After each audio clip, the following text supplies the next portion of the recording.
Papa Francisco convocou para o próximo Sínodo dos Bispos, em outubro, em Roma, um debate sobre o tema Amazônia, novos caminhos para a Igreja e para uma ecologia integral. E quem vai discorrer sobre o assunto é o cardeal Dom Cláudio Umes, que acaba de publicar pela Paulus Editora a obra O Sínodo para a Amazônia. Ele é presidente da Rede Eclesial Pan-Amazônica Repam e da Comissão Episcopal da CNBB para a Amazônia. Dom Cláudio, como vai? Tudo bem, graças a Deus, tudo bem. Que bom. Dom Cláudio, como que é esse trabalho do senhor com a população da Amazônia? Bom, é um trabalho, Roberto, um trabalho que já começou há mais tempo, claro. E a CNBB, no ano 2002, houve uma campanha da fraternidade que incluía a Amazônia. E aí foi fundada essa comissão especial de bispos para a Amazônia, que é da CNBB, uma comissão da CNBB. E o primeiro presidente dessa comissão foi Dom Jaime Quemelo. Até 2011 ele foi presidente dessa comissão, que começaram então a trabalhar, porque essa comissão ela tinha que fazer uma espécie de ponte entre os bispos da Amazônia e o restante dos bispos do Brasil, para receber maior apoio, solidariedade, enfim, para marcar uma presença maior da parte dos outros bispos também em relação aos bispos da Amazônia, que tinha necessidades especiais, enfim, carências, etc., necessidade de apoio, enfim. Mas em 2011, quando eu terminei o meu trabalho em Roma, como prefeito da Congregação para o Clero, por idade tive que deixar, eu voltava para o Brasil, aposentado, sem maior programa diante da minha vida. E foi aí que a CNBB me convidou para assumir essa comissão. E eu, com muita alegria, aceitei, porque, na verdade, estava procurando alguma coisa a fazer, porque tinha saúde, tinha vontade de trabalhar, enfim, e tinha voltado de Roma. Comecei em 2011 e aí me propus de visitar as dioceses, as prelazias, as comunidades, as missões, os indígenas da Amazônia brasileira, Amazônia Legal. E cheguei a visitar toda a floresta da Amazônia, toda a floresta da Amazônia. Hoje 63% é Brasil, né? E 67% da região amazônica, assim, chamada Panamazônia, é brasileira, 67%, sim. Ali existe, portanto, diocese, prelazias, na parte brasileira. Eu visitei a parte brasileira. Visitei 39, todos os que estão na floresta eu visitei. Algumas mais também que estão já fora da área onde não tem mais floresta, mas que é também Amazônia, por exemplo, Mato Grosso, é Amazônia, legal. Mas só no norte, na verdade, ainda tem floresta. Tocantins, Maranhão também tem alguma floresta, mas não toda. Então, dali também eu visitei algumas. Na verdade, visitei 38, cheguei a visitar. Isso foi, para mim, foi assim uma graça também, porque me deu a oportunidade de conhecer essa grande realidade. E a igreja ali dentro, quais são os grandes sonhos da igreja ali, as grandes carências da igreja ali, as necessidades que eles têm de modo particular. E dentro desse contexto de trabalho, com a vinda do Papa Francisco, eleito em 2013, e ele veio depois aqui ao Brasil no mesmo ano para a Jornada Mundial dos Jovens, no Rio de Janeiro. Ele fez ali um grande discurso para os bispos brasileiros e falou muito da Amazônia. E que a Amazônia era um teste definitivo, um banco de prova para a igreja e para a sociedade brasileira, que era preciso relançar a igreja na Amazônia, que a igreja ali deve ter um rosto amazônico, um rosto indígena, com clero autóctone, e que nós não tivéssemos medo. Ele citou a comissão até dizendo, sim, que não tivéssemos medo, que nos empenhássemos, tivéssemos coragem de fazer passos para frente, enfim, nos animou muito.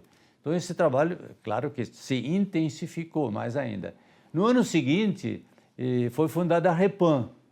A Repam, porque já havia todo o movimento também das Amazônias, dos outros 8 países vizinhos, que também tem uma parte da Amazônia, uma vontade de criar algo em comum, aliás, a própria quinta conferência latino-americana do episcopado latino-americano em Aparecida, em 2007, já tinha falado, no tempo era o Papa Bento XVI, e o Bergoglio estava, o futuro Papa Francisco estava nessa conferência. Ali já se tinha dito que era necessário criar uma pastoral de conjunto, com pontos diferenciados para essa região toda. Não apenas para o Brasil, mas para toda a região, porque era uma conferência latino-americana. E isso se concretizou em 2014, com a criação da REPAM, a rede. Então, claro, isso continuou nosso trabalho, continua mais ainda, porque agora estamos juntos, os 9 países, com as nossas Amazônias, todos juntos trabalhando e criando essa rede, porque é uma rede eclesial panamazônica. E um ano depois, em 15, já o Papa começou a falar da necessidade de ele queria se reunir com os bispos da Panamazônia, de todas as 9. Fazer um encontro, uma reunião, uma assembleia, que podia talvez até ser um sínodo, ele dizia, mas ele não tinha clareza. Ele disse, vamos rezar, Dom Cláudio, vamos rezar para isso. Isso foi 2015. Esse Papa é um Papa do discernimento, ele precisa de um certo tempo para fazer um bom discernimento. E em 2017, finalmente, ele anunciou que iria haver um sínodo. Essa ideia foi crescendo de um sínodo e está aí, portanto, anunciado o sínodo para a Amazônia. Dentro desse, foi esse o meu envolvimento, digamos assim, nessa questão da Amazônia, e eu sou muito grato a isso, porque para mim foi realmente algo de extraordinário poder fazer esse percurso. Dom Cláudio, eu gostaria que o senhor explicasse para quem está nos assistindo o que é o sínodo, né? E como que é feita a escolha do tema. A gente entendeu até agora como que foi feito o processo de olhar do Papa, né, desde o início, mas o tema, ele é escolhido de fato pelas necessidades? Como que é feita a escolha do tema, de cada sínodo, enfim? Isso é um pouco diferenciado de sínodo para sínodo. Não existe assim uma regra fixa, enfim, de como se faz isso. Na verdade, normalmente chegam ideias da parte de conferências episcopais, às vezes mais de uma série de conferências que pede ao Papa de fazer um sínodo sobre um certo tema. Por exemplo, a juventude. Certamente foram muitas conferências episcopais que sugeriram, e já vinham sugerindo há mais tempo, que se fizesse também um sínodo para os jovens. E assim também os sínodos anteriores nasce um pouco disso. E o Papa então atende eventualmente a esse pedido e convoca um sínodo. Outras vezes pode ser o próprio Papa que tem digamos assim, uma vontade de aprofundar um certo assunto importante da Igreja e gostaria de ter o parecer de um sínodo para isso. Então ele começa a lançar a ideia de eventualmente fazer um sínodo, etc. E as conferências, etc., e os bispos em particular, enfim, outras pessoas, vão apoiando, não apoiando digamos, esse desejo, essa ideia do Papa. E certamente esse da Amazônia veio muito dele mesmo, sim, veio muito dele mesmo, de querer fazer um sínodo para a Amazônia. Ele foi perguntando às conferências específicas desses 9 países, sobretudo, e outras pessoas, e a bispos particulares, etc., a nossa REPAM, etc., sobre essa questão do sínodo. Então, nasceu um pouco de iniciativa do próprio Papa e que foi depois acolhida com muita alegria por todos nós, essa sugestão. Pelo sim, senhor, exatamente. Né? E também o tema também é um pouco da mesma forma, quer dizer, muitas vezes vem dos episcopados o tema, outras vezes vem, como dessa vez, é do próprio Papa. Porque o Papa deu mais ou menos o tema no dia que ele anunciou, no dia 15 de... Não, foi em dezembro de 2017, quando ele canonizou os protomártires do Brasil. Naquela canonização, era 15 de dezembro, se bem me lembro, 15 de dezembro. Ele anunciou, e aí já disse qual era o objetivo desse sínodo. Um objetivo assim amplo, deu. O objetivo que era procurar novos caminhos, a questão de novos caminhos era fundamental para a Igreja, e também onde os indígenas, de forma muito particular, seriam também tema desse sínodo, porque eles vivem ameaçados, não têm um futuro sereno, dizia o Papa. E toda a questão ecológica também. Então ele deu, assim, de modo geral, o panorama do objetivo. Qual era o objetivo? Isso depois foi trabalhado pela Secretaria Geral para o Sínodo, que existe essa secretaria no Vaticano, o cardeal Baldisseri, que é o secretário-geral. Então ele, junto com um conselho pré-sinodal que é formado para cada sínodo, um conselho pré-sinodal, eles então tentaram, digamos assim, formular esse objetivo melhor não, quer dizer, mas de uma forma, digamos, metodológica. E ficou, depois que o Papa também aprovou, ficou assim, Amazônia, 2 pontos, novos caminhos para a Igreja e para uma ecologia integral. Esse tema, então, surgiu e o Papa aprovou que fosse esse, então, propriamente a formulação do tema. Sínodo é dos bispos, não é um sínodo, por exemplo, como uma diocese faz um sínodo. Aberto. Uma diocese faz um sínodo, então envolve muita gente, não só os padres. Leigos. E não se tem leigos, etc., que tem o voto, etc. Sim. Mas o sínodo dos bispos, já se diz, é dos bispos. Então são só bispos que têm voto, na verdade, que têm o voto. Tem muita outra gente que é convocada, que participa, mas tem voz. Participa dos debates, das sugestões, etc., das reuniões, de tudo. Votos Só na hora válidos. da votação final são os bispos presentes que votam.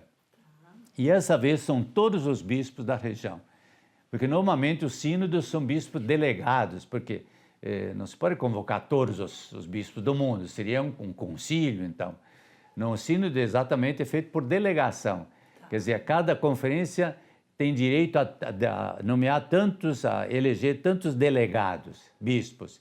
Então, esse conjunto de todas as conferências do mundo, nos casos desses sínodos mais gerais, depende do então, tema. são delegados. Mas esse sínodo não, esse sínodo são todos os bispos da região, da Panamazônia, todos os bispos e com seus auxiliares também. Só não os eméritos, aposentados, eles não, a não ser que eles entrem por algum outro motivo. Assim. Eu, por exemplo, vou estar lá, sou aposentado, também tem um outro bispo, Dom Erwin Krautler, que é aposentado, mas por ser da REPAM e ser desse conselho pré-sinodal, nós também seremos bispos votantes, seremos bispos que votam dentro do sínodo.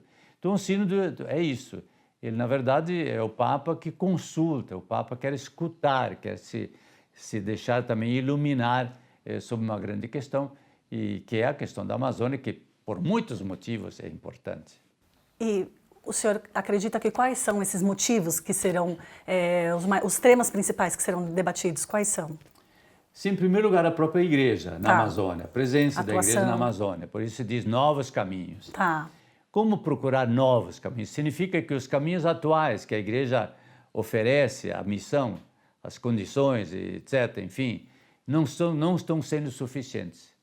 Não estão dando aos bispos e à Igreja local a possibilidade de realizar plenamente sua missão nesse momento da história da Amazônia. Então há uma necessidade de relançar a Igreja na Amazônia, mas com novos caminhos. Tem que abrir novas possibilidades de trabalho, novas, talvez, sobre tantos aspectos novos. Sim. O Papa diz, não, nós não vamos tratar de antigos caminhos, não vamos tratar de coisas que já foram ditas, vamos tratar de buscar novos caminhos, não ter medo do novo. E por quê? Porque a Igreja está precisando disso para poder realizar melhor e mais amplamente a sua missão. E depois tem a questão do próprio território, a questão ecológica, que é a questão climática, a questão ecológica do próprio ambiente, toda a questão da Amazônia, a importância da Amazônia na grande crise climática e ecológica do mundo, a importância da Amazônia, da floresta, das águas, da biodiversidade, enfim, todo esse conjunto também procurar novos caminhos para todo esse conjunto. E ele resume isso numa ecologia integral. Então, o que é essa ecologia integral, o que significa isso, e de que forma a Igreja também se sente obrigada a assumir isso. Quer dizer, esse cuidado da natureza, esse cuidado da floresta, esse cuidado da região, portanto, em termos ecológicos, é um tema que a Igreja tem que assumir por sua fé em Jesus Cristo e no Deus Criador. Não é um tema só político, social, portanto, que não tem, que está um pouco distante da igreja. Não, isso é um assunto de igreja. A igreja Sim. tem que realmente, por sua própria fé, deve assumir o cuidado da natureza. E ali, muito especialmente, porque o planeta está em jogo ali. O planeta está em jogo. Esses mesmos assuntos são abordados no livro? São também nesse livro. Esse livro foi, ele foi escrito para uma divulgação, para divulgar a questão do sínodo, o que é o seu percurso, o processo porque tudo isso é um percurso, não é apenas um acontecimento, sínodo, outubro deste ano, não. Há toda uma preparação, depois uma aplicação, é um processo, é um grande percurso, onde o sínodo, a realização é o ponto alto, claro. Mas nós agora estamos nesse processo que já é, na verdade, o sínodo em caminho. Sim. Já é um processo sinodal que nós estamos percorrendo atualmente, desde o momento em que o Papa anunciou o sínodo. Desde aí começou esse processo, essa caminhada. É todo um grande processo. E também depois do sínodo, a aplicação não tem tempo determinado. É um processo todo que a igreja percorre.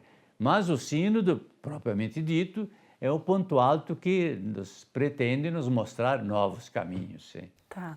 O senhor acredita que essa preocupação com a casa comum pode ganhar novos olhares a partir do sínodo? Assim, certamente deve-se dizer que já a Laudato Si, a encíclica Laudato Si, do Papa Francisco, que foi lançada em 2015, e no mesmo ano, depois de alguns meses, houve a COP21 de Paris, sobre o clima, e onde se chegou àquele grande acordo climático de Paris na COP21. Eu também estive nessa COP21 em Paris, na época, e que citou muitas vezes depois, citava muito essa encíclica Laudato Si do Papa como sendo realmente um documento que ilumina muito, que já toca todos os grandes assuntos que ali em Paris foram discutidos, na verdade, foram decididos finalmente no grande acordo climático de Paris.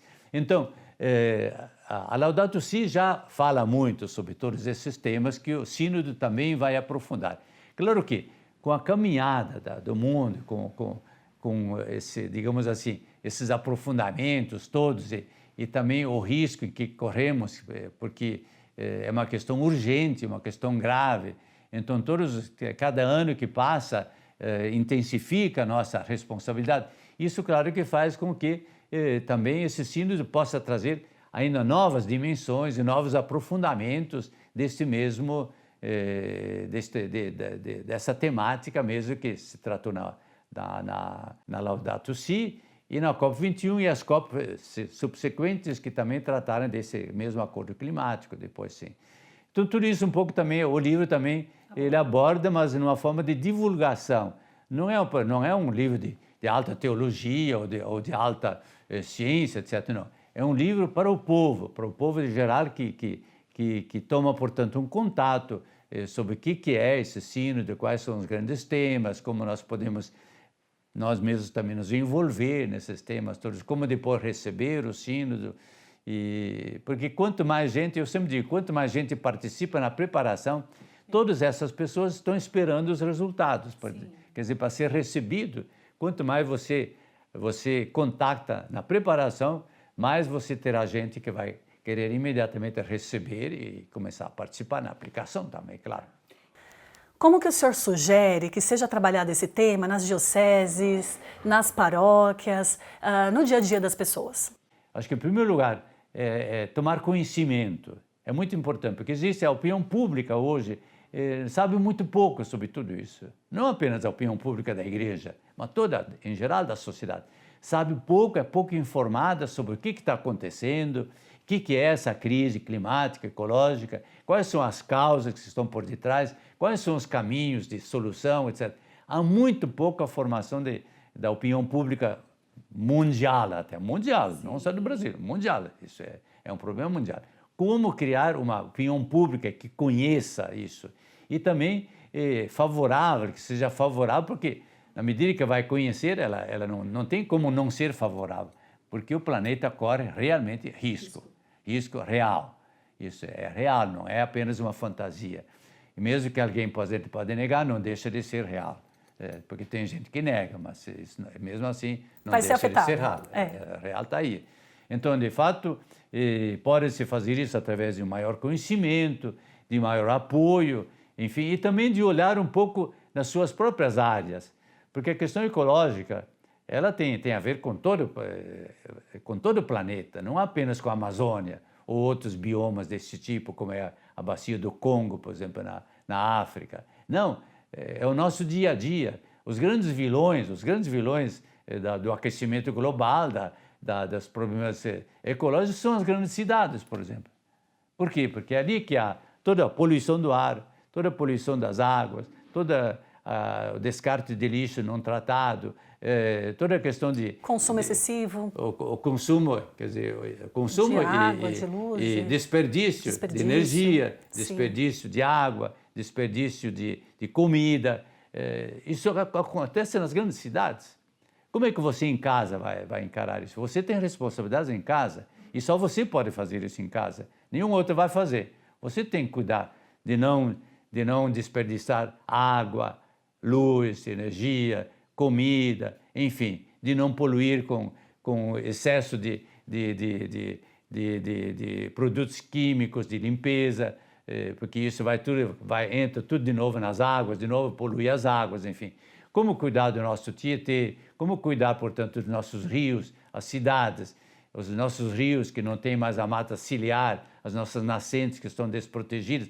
Há um mundo de coisas que têm que ser feitas e podem ser feitas no dia a dia e que deveriam ser feitas. Quer dizer, como levar ao povo essa consciência, porque o povo tem boa vontade, a maioria das pessoas tem boa vontade de fazê-lo, só que ninguém as alerta, ninguém